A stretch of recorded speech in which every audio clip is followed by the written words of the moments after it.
Hello, I'm here. I'm host Eric. Waiting for names here. Someone's here. I'm not calling them famous people because they haven't written anything in the chat.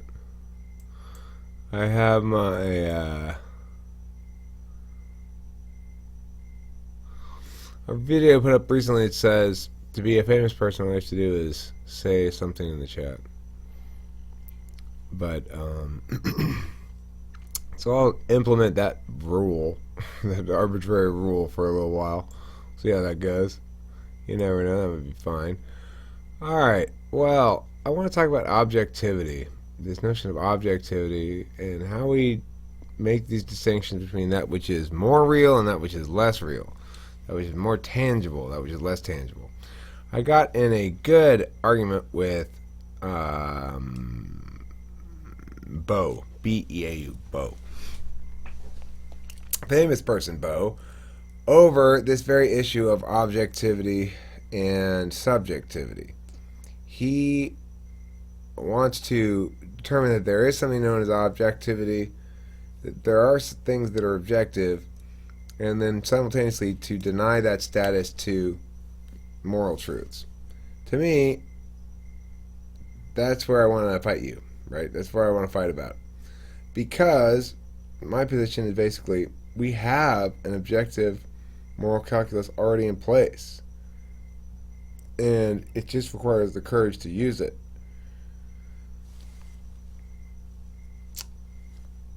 So, in that argument, Beau was pretty forward in his argumentation. Not so much like an INTP, more like an ENTP. But he self-identified as an INTP. I would say that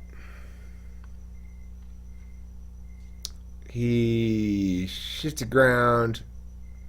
He likes his terms undefined, but I was very impressed. He threw down well.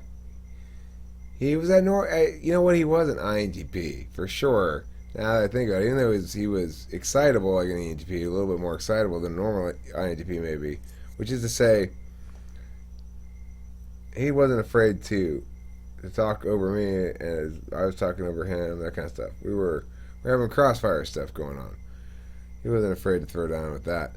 But he was doing watery ground shift, the normal INTP thing that they like to do.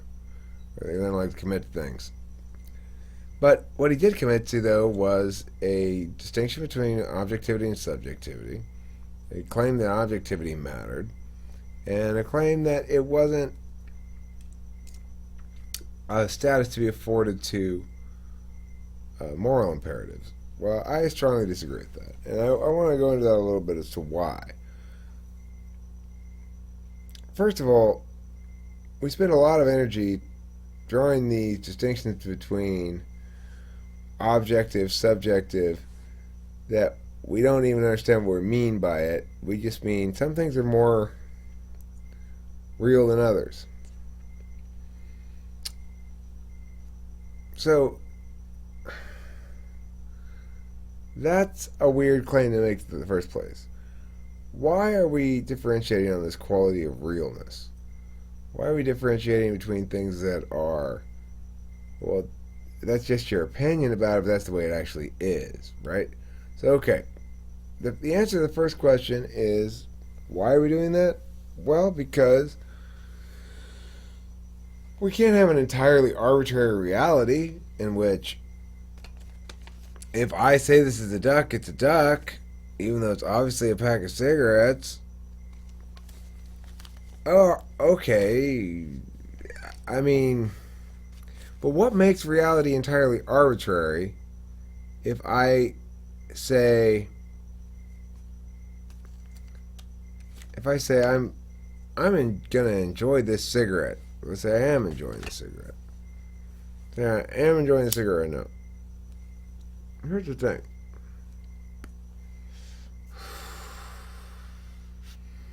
You might say, well, he's smoking. He doesn't appear to be experiencing any discomfort.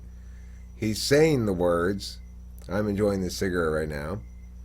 Therefore, objectively, we can conclude he's enjoying the cigarette, even if it's a subjective position he's voicing. At least we can conclude that it's more objectively true than if we were to say he's poking himself in the eye with a cigarette. But here's the problem. I didn't say that sentence because I was enjoying the cigarette. I said it as an example of a sentence I might say. That's one of the ways in which I say sentences, is to use them as examples for things like this. In fact, I probably do that quite often. Am I really enjoying this cigarette?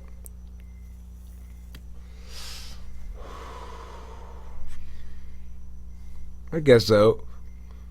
But, I mean, the core issue here is, what's my intention when I say that? If I'm just sharing a moment from my life with you because, let's say, I weren't using it as an example. Let's say I had just gotten off a plane and I hadn't had a cigarette in a while. And I was standing outside and I was like, oh man, I am really loving this cigarette. That would be me doing a little bit of bonding thing with the person standing next to me. It would not be informational in any sense. I wouldn't say that to him because he needs to know that, or because I expect him to do anything with that information.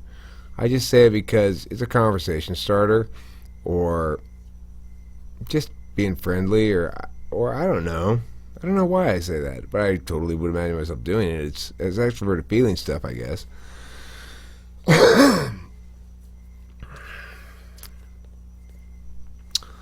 A lot of people enjoy and get juice out of shared positive moments with strangers, and I certainly do. When I go to a store or something, I like to engage with the clerk or whatever if the circumstances are appropriate. If it's crowded or something, then I just move right through the line. But what I mean by engage, I just mean have a couple of jokes or something, ask them about something, just generally talk to them, treat them like a human being, for one thing. Candace was obsessed about that, and I picked up that kind of language. I think I always did. I think I instinctually treat everybody the same, but she'd freak out if she sees some snotty person being snotty with somebody. I'm sometimes snotty, but I'm not snotty with people. What I am is tired of waiting. Whatever it is, probably I'm tired of waiting. So, what did I start on this topic with? Oh yeah, objectivity, subjectivity stuff. Is that what it is? I'm tired. The point is, the distinction is arbitrary. Whether or not a given statement, first of all, we use the word objective to refer to statements. It's a descriptor for statements. But the objective truth of a statement is something that is dependent upon the intention of the person saying it. If I say something and I intend it a certain way, and you get my intention, it doesn't matter what the words are, it's going to be confirmed as true by both parties. Whether it's actually true or not is, it's another matter. But the point is, that's what I'm saying. Objectivity, subjectivity is not a good criterion to evaluate something on because it's not well defined at all. I think a better criterion would be to say consistency with blah, and I would go with intention. So if your words are deemed to be consistent with your intention, then you can claim to yourself, you can say to yourself, well, I am not lying, even if I am mistaken. The distinction is made. And it's considered important. It's considered the only real determiner of whether somebody's telling the truth or lying. I might say, I can find ways to say sentences that are technically correct but intended to deceive. The generally the consensus would be, well, that's not correct. That's not true then. Hello, famous person Unify. Hey, how you doing? I'm doing well. Thank you for joining us. I'm going to end this video and start another one.